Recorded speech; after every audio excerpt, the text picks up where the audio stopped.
UP उपचुनाव के लिए बीजेपी ने जारी की 7 उम्मीदवारों की लिस्ट। गाजियाबाद से संजीव शर्मा को टिकट, फूलपुर से दीपक पटेल होंगे प्रत्याशी। कटेरी से धर्मराज निषाद को मिला टिकट, करहल से अनुजेश यादव होंगे बीजेपी प्रत्याशी। मंजुआ से सुचिस्मिता मौर्य, खैर से सुरेंद्र दलेर होंगे उम्मीदवार। कुदरकी से रामवीर सिंह ठाकुर को मिला टिकट। यूपी के करहल सीट पर बीजेपी के दाव से सपा में खलबली। बीजेपी ने मुलायम सिंह यादव के दामाद अनुजेश यादव को बनाया प्रत्याशी। बीजेपी के दाव से चुनावी मैदान में फूफा और भतीजा आमने सामने। मुलायम सिंह यादव के पौत्र तेज प्रताप से अनुजेश यादव की होगी टक्कर। सांसद धर्मेंद्र यादव के सगे बहनोई हैं अनुजेश यादव। यूपी उपचुनाव पर बोले डिप्टी सीएम ब्रजेश पाठक, उपचुनाव को लेकर पूरी तैयारी। बीजेपी सभी 9 की 9 सीटों पर जीत दर्ज करेगी। यूपी विधानसभा की 9 सीट पर उपचुनाव में इंडिया गठबंधन के होंगे संयुक्त उम्मीदवार। सपा प्रमुख अखिलेश यादव ने साइकिल चिन्ह पर सभी के चुनाव लड़ने का किया ऐलान।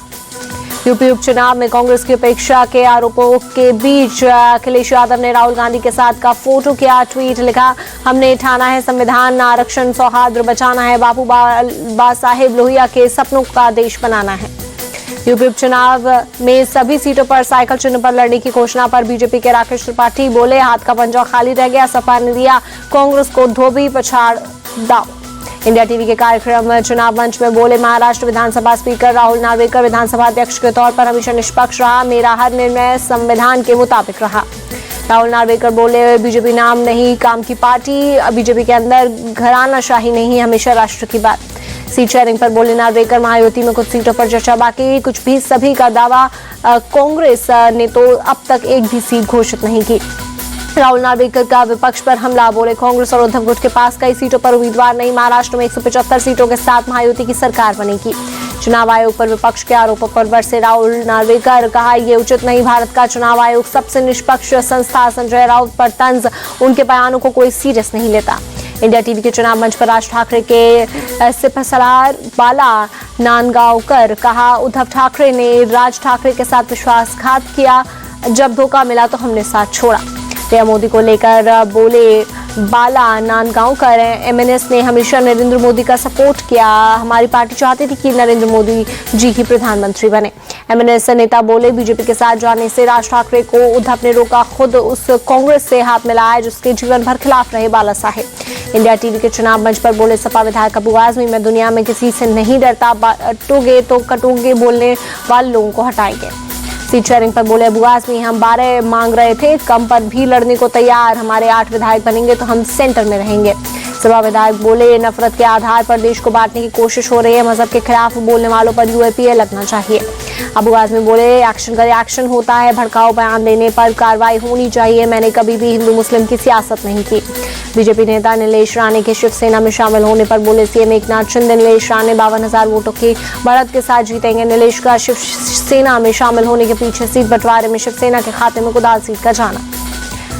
नागपुर दक्षिण पश्चिम सीट से 25 अक्टूबर को नामांकन भरेंगे देवेंद्र फडणवीस, कई स्थानीय नेता रहेंगे मौजूद, पहले 28 अक्टूबर को दाखिल करने वाले थे पर्चा। एनसीपी अजीत पवार गुट के विधायक मनोहर चंद्रिकापुरे ने कांग्रेस नेता विजय वडेट्टीवार से की मुलाकात, दोनों नेताओं के बीच कई मुद्दों पर हुई चर्चा। महाराष्ट्र में कांग्रेस नेता विजय वडेट्टीवार ने महाविकास अघाड़ी की 200 से अधिक सीटें जीतने का किया दावा, बोले महायुति ने राज्य को बर्बाद कर दिया है, जनता ने भी उन्हें गद्दी से हटाने का मन बना लिया है। महाविकास अघाड़ी का सीट बंटवारे का फॉर्मूला हुआ फाइनल, तीनों बड़ी पार्टियां 255 सीटों पर लड़ेंगी चुनाव।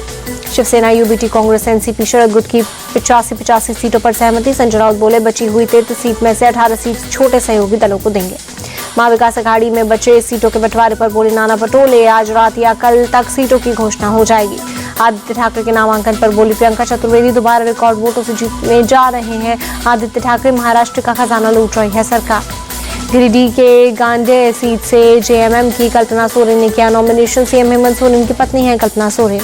झारखंड में बीजेपी प्रत्याशियों के नामांकन में मौजूद रहेंगे बड़े बड़े नेता, राज्य प्रभारी हेमंत बिस्वा शर्मा बोले शिवराज सिंह चौहान, चिराग पासवान, विष्णुदेव साय जैसे बड़े नेता रहेंगे मौजूद।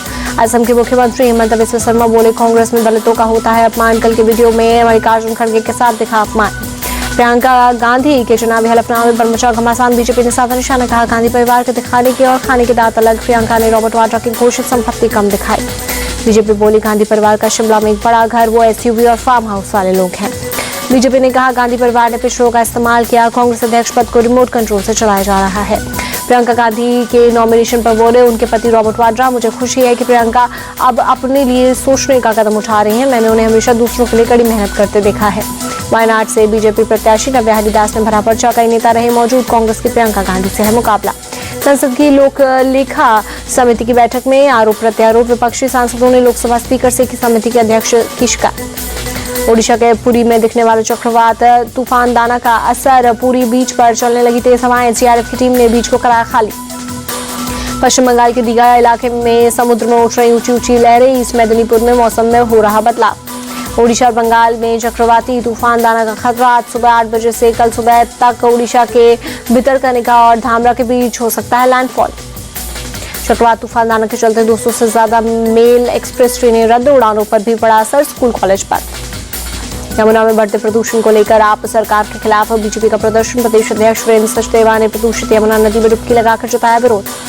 दिल्ली में यमुना नदी में आज भी दिखा जहरीला झाग को हटाने की सारी कोशिश बेकार। दिल्ली के कालंदी कुंज में ब्रिज के नीचे भी यमुना नदी में दिखा जहरीला झाग, ड्रोन से ली गई तस्वीर में दिखा जहरीला झाग। दिल्ली में आज भी वायु प्रदूषण में कोई सुधार नहीं, आनंद विहार जहांगीरपुरी में AQI 400 दर्ज, आसमान में छाई धुंध की परत। दिल्ली का आज औसत AQI 340, वजीरपुर में 378, विवेक विहार में 368, तो द्वारका में AQI 353 दर्ज। पंजाब की पूर्व विधायक सत्कार कौर को बीजेपी ने पार्टी से निकाला, 6 साल के लिए किया निष्कासित, कल ड्रग्स केस में हुई थी गिरफ्तारी।